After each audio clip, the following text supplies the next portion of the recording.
Hello friends, good evening. I hope आप सभी लोग अच्छे होंगे।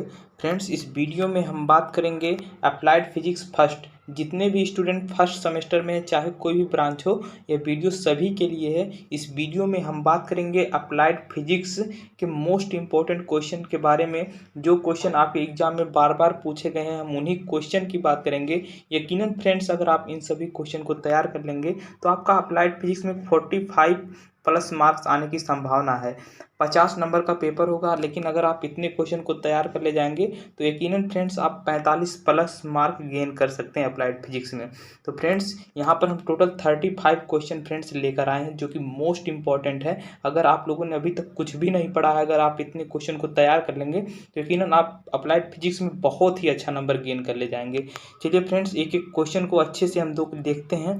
पूरे क्वेश्चन को आप प्रॉपर देखिएगा और एक नोट्स बना लीजिएगा, ताकि आप जो भी क्वेश्चन तैयार कर लीजिएगा उस पर टिक लगाते हुए चले जाइएगा, ताकि आपको यह सभी क्वेश्चन बिल्कुल अच्छे से तैयार हो जाएंगे।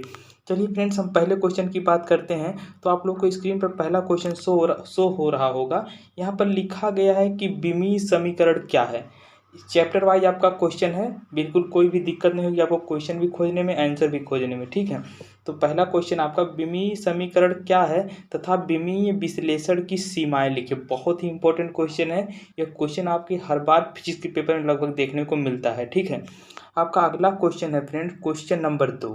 क्वेश्चन नंबर 2 आपका है, विमीय विश्लेषण के गुण तथा दोष का उल्लेख करो। देखिए फ्रेंड्स, जब भी आप क्वेश्चन लिखेंगे तो पहले हेडिंग डालेंगे विमीय विश्लेषण के गुण।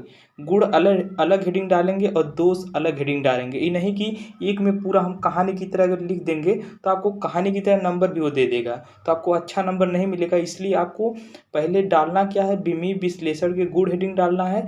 इसके बाद उसके अंतर्गत कुछ पॉइंट लिखने हैं। इसके बाद विमीय विश्लेषण के दोष हेडिंग डालना है, इसके अंतर्गत कुछ पॉइंट लिखने हैं। आपको इस तरह से लिखना है ताकि आपको पूरे के पूरे नंबर मिल सकें। नहीं तो अगर आप कहानी की तरह ऐसे लिख देंगे तो आपको नंबर, अगर वो 5 नंबर का क्वेश्चन है तो आपको 2 नंबर देके छोड़ देगा। ठीक है, अगला क्वेश्चन क्या है, बहुत ही इंपॉर्टेंट क्वेश्चन है। अगला क्वेश्चन तीसरा लिखा गया है, वांडर वाल अवस्था गैस समीकरण आपको दिया गया है P plus A upon B square. कुछ इस तरह से है, P plus A upon V square. ठीक है, यहाँ पर जो स्क्रैच करके स्क्वायर लिखा है, वी स्क्वायर है। P plus A upon V square, bracket में लिखा गया है वी माइनस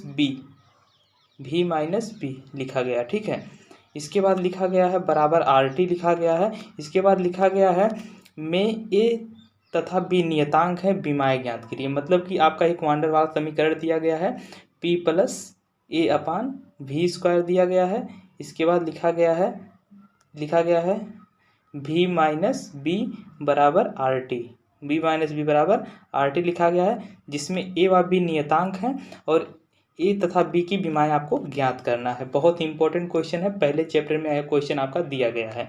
चलिए नेक्स्ट क्वेश्चन, आपका चौथा नंबर का जो क्वेश्चन है वह लिखा गया है, भौतिक मापन में विभिन्न प्रकार की संभावित त्रुटियों का वर्णन कीजिए।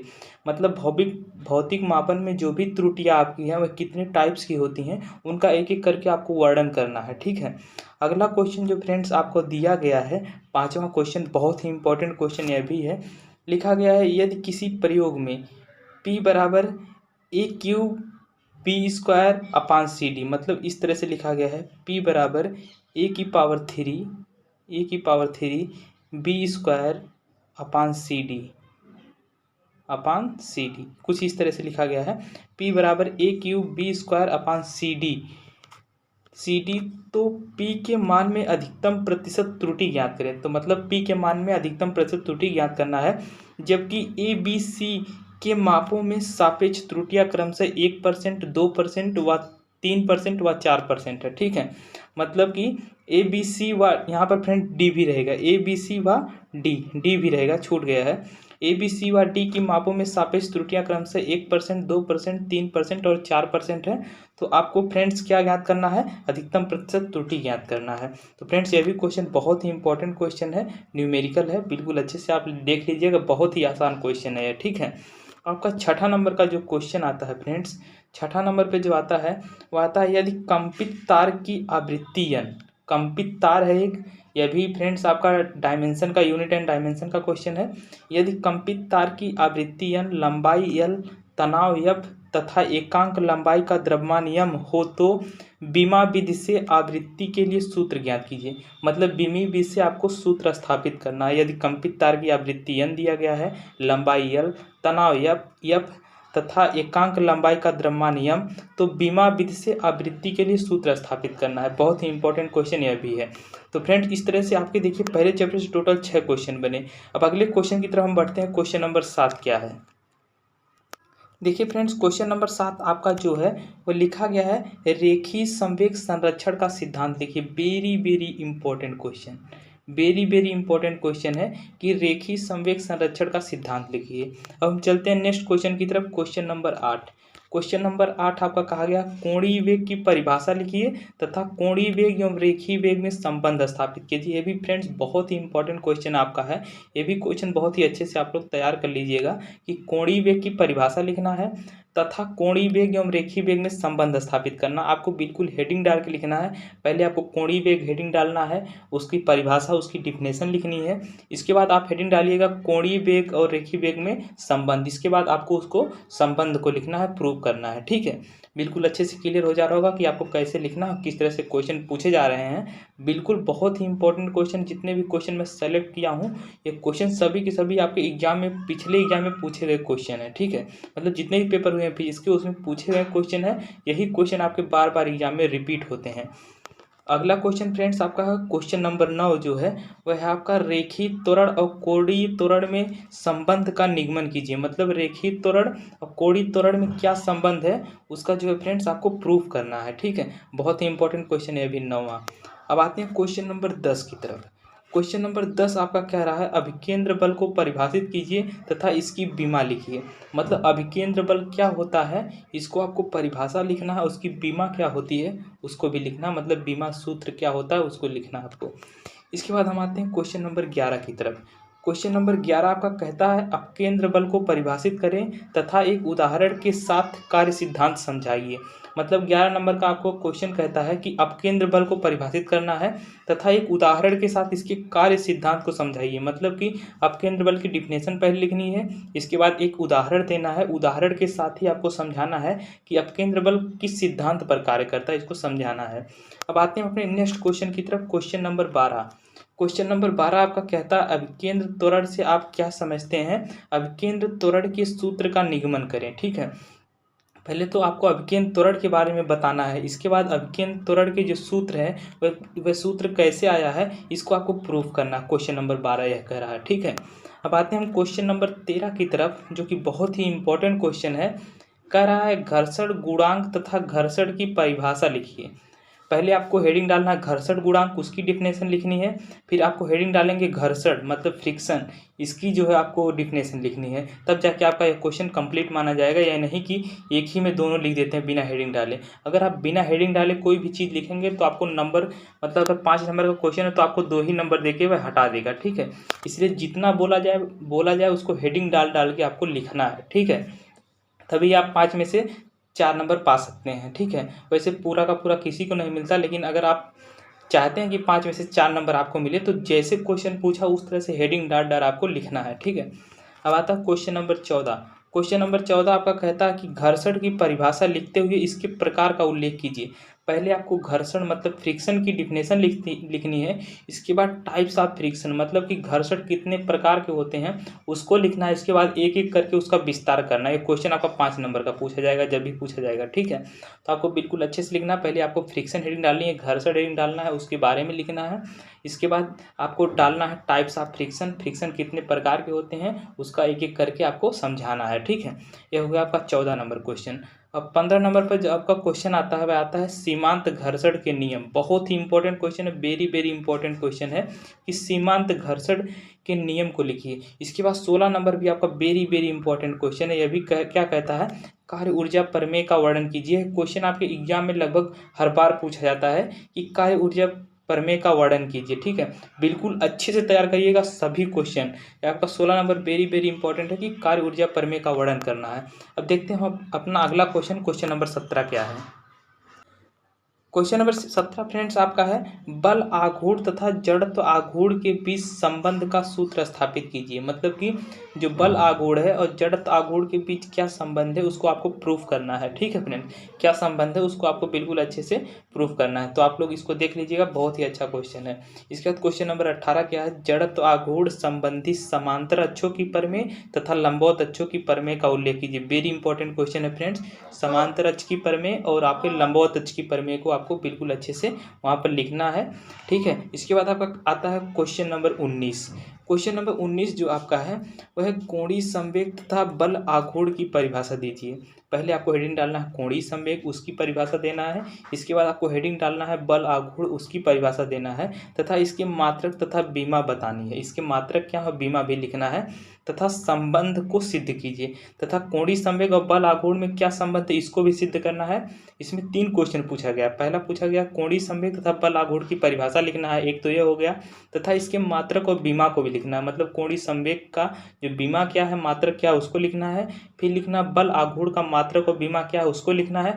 इसके बाद बल आघूर्ण और कोणीय संवेग में क्या संबंध है, इसके संबंध को भी सिद्ध करना है। क्वेश्चन बहुत ही इंपॉर्टेंट है, पूछे जाने की संभावना बहुत ही अधिक है इसकी। अब आता अगला question number 20। Question number 20 friends आप लोग देख सकते हैं, लिखा है कोणीय संवेग को परिभाषित कीजिए तथा कोणीय संवेग संरक्षण का सिद्धांत क्या है। ठीक है, वेरी वेरी इंपॉर्टेंट क्वेश्चन है ये भी फ्रेंड्स जो लिखा गया है। फ्रेंड जितने भी क्वेश्चन है, क्वेश्चन सभी के सभी बहुत ही इंपॉर्टेंट है, तो आप बिल्कुल अच्छे से पढ़िएगा।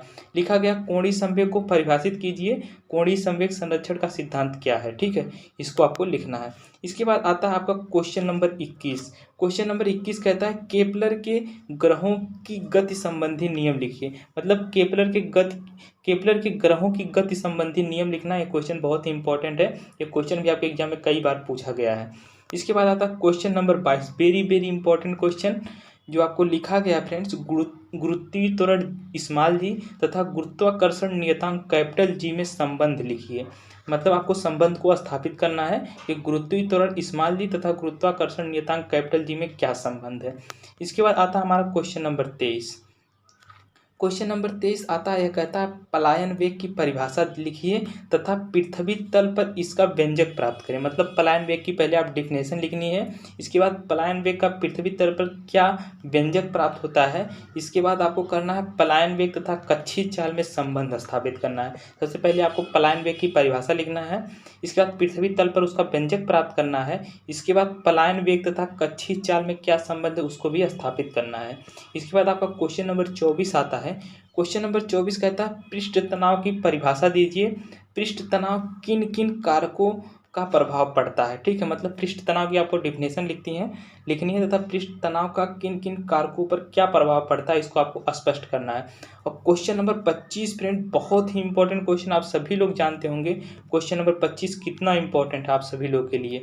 वेरी वेरी इंपॉर्टेंट क्वेश्चन आपका है कि बर्नौली के प्रमेय का उल्लेख कीजिए। क्वेश्चन आपके हर साल एग्जाम में पूछा जाता है, मतलब कि हर साल पूछा जाता है कि बर्नौली की प्रमेय का आपको उल्लेख करना है। बिल्कुल अच्छे से आप इसको पढ़ लीजिएगा, क्वेश्चन आना ही आना है आपके एग्जाम में। ठीक है, तो फ्रेंड्स अब हम चलते हैं नेक्स्ट क्वेश्चन की तरफ कि हमारा नेक्स्ट क्वेश्चन क्या है, क्वेश्चन नंबर 26 की तरफ।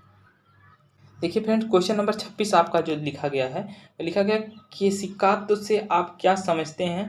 कांच के केस नली में चढ़े जल स्तंभ की ऊंचाई h, नली की आंतरिक त्रिज्या r तथा जल के पृष्ठ तनाव T में संबंध स्थापित कीजिए। बहुत ही इंपॉर्टेंट क्वेश्चन है कि केशिकात्व से आप क्या समझते हैं, पहले आपको इसको डिफाइन करना है। इसके बाद लिखना कांच के केस नली में चढ़े जल स्तंभ की ऊंचाई h, नली की आंतरिक त्रिज्या r तथा जल के पृष्ठ तनाव T में संबंध स्थापित करना है। ठीक है, इसके बाद आता हमारा क्वेश्चन नंबर 27।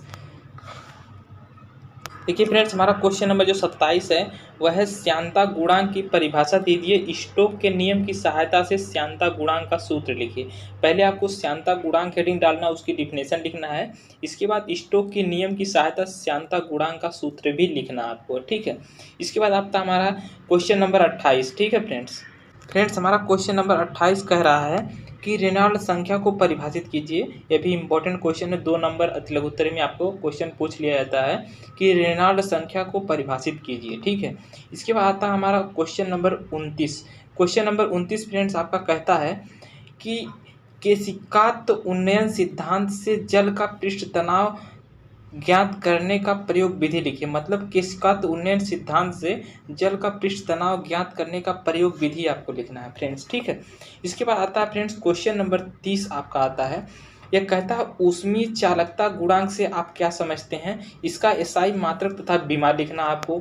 इसके बाद आता है फ्रेंड्स क्वेश्चन नंबर, फ्रेंड्स यहाँ पर देख सकते हैं question number 31, 32, 33 very very important question है। क्वेश्चन नंबर 31 को पहले हम देखते हैं। लिखा है ऊष्मागतिकी का शून्य नियम क्या है। मतलब ऊष्मागतिकी का जो शून्यवां नियम है वह क्या है, उसको आपको लिखना है। बहुत ही इंपॉर्टेंट क्वेश्चन है, यह आपको बिल्कुल आपको ध्यान रखना है। तीनों क्वेश्चन 31, 32, 33, ठीक है। इसके बाद 32 नंबर पर जो आपका क्वेश्चन है वह है कि ऊष्मागतिकी का प्रथम नियम क्या है, इसकी सीमाएं भी लिखना आपको। यह भी बहुत ही इंपॉर्टेंट क्वेश्चन है। और क्वेश्चन नंबर 33 आपका है ऊष्मागतिकी का द्वितीय नियम का उल्लेख कीजिए। मतलब कि ऊपर की जो आपको 31, 32, 33 दिख रहे हैं, तीनों question very very important question है फ्रेंड्स। आप इनको बिल्कुल आपकी जुबान पर एक क्वेश्चन होना चाहिए। इसके बाद आपका 34 नंबर का क्वेश्चन है फ्रेंड्स। यह भी बहुत ही इंपॉर्टेंट क्वेश्चन आपके कोई एग्जाम में बार बार पूछा गया है कि समतापी तथा रुद्धोष्म प्रक्रम में अंतर लिखिए। मतलब समतापी और रुद्धोष्म प्रक्रम में आपको अंतर को बताना है। इसके बाद आता है 35 और लास्ट नंबर का क्वेश्चन जो है वह कार्नोट चक्र की कार्यविधि का वर्णन करना। कार्नोट चक्र की कार्यविधि का आपको वर्णन करना है, ठीक है। तो फ्रेंड्स आपके टोटल 35 क्वेश्चन थे, जिसमें फ्रेंड्स आपके लास्ट के 31, 32, 33, 34, 35 नंबर के क्वेश्चन बहुत ही इंपॉर्टेंट है। और फ्रेंड्स मैं आपको बता दूं, अब भी अगर आपको कोई डाउट है तो आप मेरी इंस्टाग्राम आईडी डिस्क्रिप्शन बॉक्स में है, आप लोग हमें वहां पर डायरेक्ट मैसेज करके पूछ सकते हैं। अगर आपको किसी और का जो है, किसी और बुक का जो है, किसी और सब्जेक्ट का अगर आपको वेरी वेरी इंपॉर्टेंट क्वेश्चन चाहिए तो आप लोग हमें वहाँ मैसेज करके बता दीजिए, हम आप लोग के लिए लेकर आएंगे। और केमिस्ट्री का जो है फ्रेंड्स, जो पूरा जितने भी इंपॉर्टेंट क्वेश्चन बन सकते हैं उसका भी वीडियो पड़ा हुआ है, उसका लिंक अपने हम डिस्क्रिप्शन बॉक्स में दे देंगे, आप लोग वहाँ से जाके केमिस्ट्री का भी देख लीजिएगा। तो फ्रेंड्स मिलते हैं नेक्स्ट वीडियो में, तब तक के लिए जय हिंद, वंदे मातरम। डिस्क्रिप्शन में हमारे इंस्टाग्राम चैनल का लिंक है, आप जाके वहाँ पर फॉलो कर लीजिए। Thank you.